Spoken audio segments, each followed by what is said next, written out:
I'm almost 60 years old, and I recently went through something that I never realized or thought that I would be doing, and that is downsizing my home. And this is after decades of accumulating stuff. So, if this is something that you are going through or going to be going through, I just want to share some things with you that I wish somebody had shared with me before, or even during this whole process. Number one is the emotional reality that you go through with this process that nobody talks about. Grief is very normal, and at times it surprised me because you're going through stuff and you're letting go of things that were part of you, part of your life for a really long time. You're letting go of versions of yourself and really some memories, and it's really difficult. I found myself very emotional at times, crying and just surprised at a lot of the feelings that I was having. And I found that in order to get through a lot of that stuff, you just have to let those emotions flow, feel those emotions, talk about them, call friends, family, and things like that, and just, talk about that whole process. Decision fatigue is very normal. So it's exhausting, honestly. I found that trying to decide what to do with certain things was really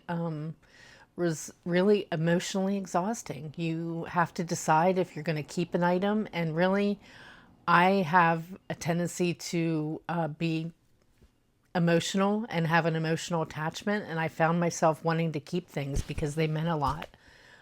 I had my son, who is now 19 years old. I still had toys of his in the attic and things like that. And I just, drawings and things like that, and things that he did when he was in school. And I wanted to keep all that stuff. And it was so difficult to try to decide what to get rid of and what to keep. And it's not just about being attached to items. Some of those items represent your identity and come with a lot of emotions. They represent hopes and dreams and also your identity, and it's really difficult to get rid of those. Processing guilt. I found myself feeling guilty about getting rid of things, whether they were a certain memory from a loved one that had passed away, or just something that I spent money on. My gosh, those toys that I had of my sons, I can't tell you that one emotional attachment that I had with those was the money that I spent on all those toys for him. And it's like I just felt like I was wasting money. So at times it was difficult to get through that. So with that money wasting, I found that it was a little bit easier to donate those items, so that way I knew that somebody else would get use of them if I was able to donate them, if they weren't in any kind of any kind of way of donating. If they weren't in very good condition, I did have to throw them away. But at times it was really hard. Number two is start earlier than you think that you need to. I did start at the beginning of the year, several months before I knew that I was going to be selling my house and moving, and it made it a little bit easier. So I did have a few months to do it, but don't wait until you're 59 or 60 to start going through things, and start a lot earlier than you think that you do. There is a power in decluttering when you have time to do it, and time to make decisions on what to do with things rather than waiting until the last minute. You're able to make your decisions over time rather than being under pressure if you're in a rush to do it. So the one drawer a week approach worked for me, whether it's going through clothes or other items and things like that. Just take your time at doing it, and just take either one section of your basement or your garage or your attic, and do it slowly. So season your decision making. Some items require a little bit of time to think about what you want to do with them. You have time to, if you have a special item, you can put it aside and think about it and make a decision whether or not you want to donate it or if you are just going to throw it away. Number 4 would be just determining what matters at this point in this stage in your life. As you get older, you really start to think about things a little bit differently. And, when you're younger and things like that, you're buying things, you're accumulating, and you get to a certain age where you start thinking about things a lot differently, and you wonder what at this stage you're going to need a certain item. In addition, I was thinking about what my son might do with an item when I'm gone. I don't want him to have that additional worry or have to spend that time in going through my things and just having to make a decision whether or not to donate or throw those items away. So that was something that I went through as well. You are going to come across items that are really important to you and that you are going to want to keep. I am finding that certain cards and letters and things like that, whether it was a card from my son or a card that was signed by my mother, Love Mom, was something that really had special meaning. I found cards that my mother had given to my son, for birthday or holidays or things like that, that said, "Love, Nanny." So my mom's been gone for about 10 years. So those items really still mean a lot. And those are items that I've kept. Photos. I have a couple of totes full of old photographs that I'm keeping. It's just those have special meaning. If I have time someday, I'm going to decide what I want to do with those photos. If I want to organize them, find a way to keep them. And they're just, they're still pretty special. And I think those are something that would be special for my son to look back on as well. Photographs that are still black and white, actually. I have a few of those from what my son calls the old days. So those are things that I'm going to keep. So there's things that I thought that I would miss that I actually didn't. You find that things are stored away. You start going through things and you forgot that you had them. And if you haven't thought about it in a while and you have not needed it in a while, get rid of it, because it just doesn't make any sense to keep things like that. As an example, I had dishes for 20 or more years that I was still using. I had a few dishes left. And for some reason, they had special meaning. I used those dishes for a lot of years. And finally, when I got rid of them, I was relieved. I was able to get new dishes, which I never did for myself. I really rarely would buy anything when my son was growing up because he was a priority. So I just did not feel as though those things were something that were that important to spend any money on. But now I need new dishes after all this time. Those dishes are old, they're cracking, and it felt really good to get rid of those and to get new dishes. So just some practical strategies that I can share with you that that helped me while I was going through things and decluttering. The love it, donate it, or use it rule. So I found that if I did not absolutely love an item and felt as though I needed to keep it, I would either throw it away or donate it. So once you start getting into that decluttering process, it gets a little bit easier. You start to get rid of things, and it does become easier. You can make decisions a little bit better. So again, I wouldn't stray from that process. If I didn't love it, I would either get rid of it or I would donate it.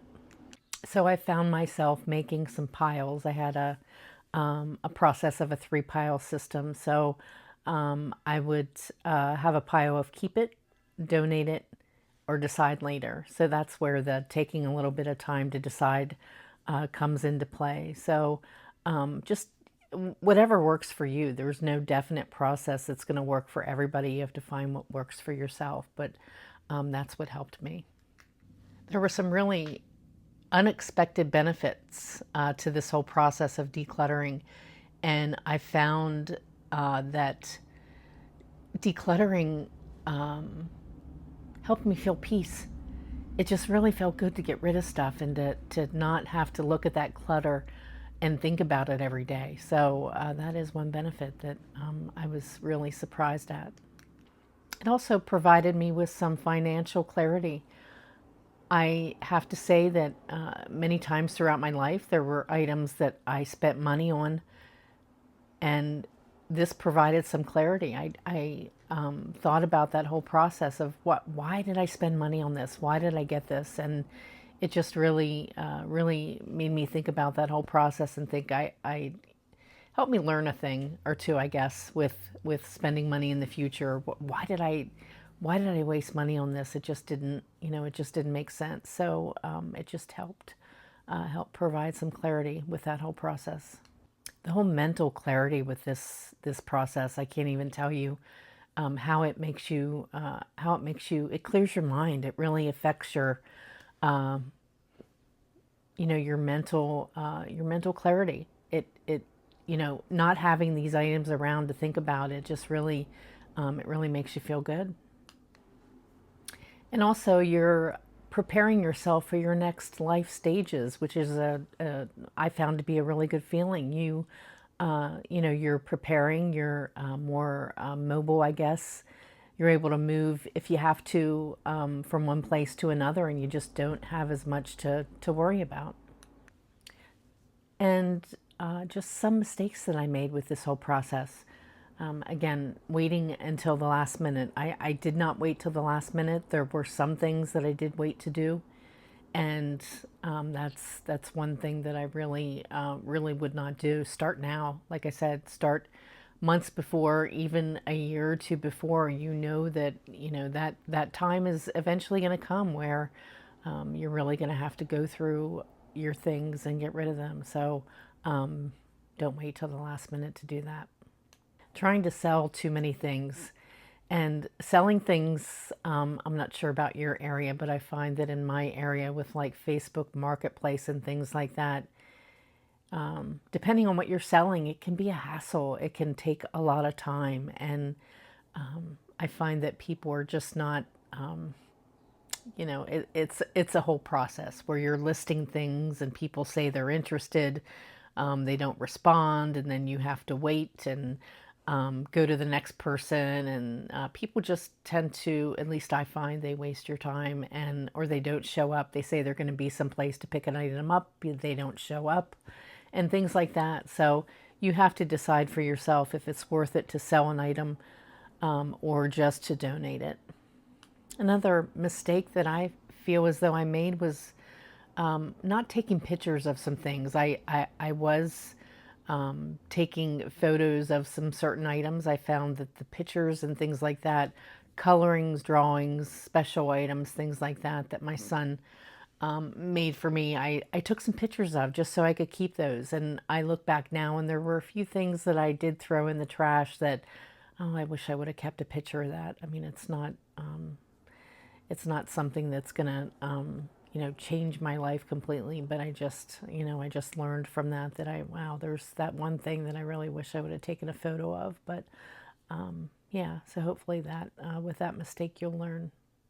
Doing it completely alone. I decluttered my entire house myself. Granted, I'm a single mom, and my 19-year-old son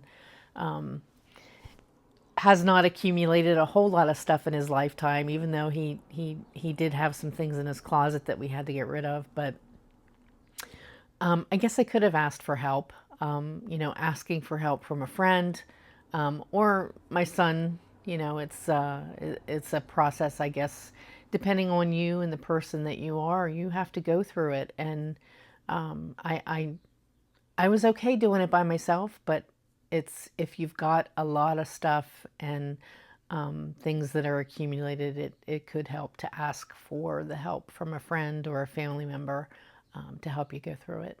Some things that I would do differently would be, again, just taking time, taking that extra time to go through stuff, and don't be rushed to do it. Start with easy things, and just sort of, I guess, build that momentum to the harder stuff. That process seemed to make it a little bit easier. Set realistic timelines. Just give yourself time to process those emotions. That was one of the hardest things that I had to do, was just sit with things and process the emotions that are involved with that whole process of decluttering and going through stuff. Just give yourself some time and grace. Focus on creating new experiences for yourself at this time in your life, rather than the thought of getting rid of things and throwing things away. Just that seems to help. Just know that you've got a life ahead of you, and you're letting go of some things that really wasn't meaningful. It's physical things, and just think of it as a way of going forward and having new experiences in your life.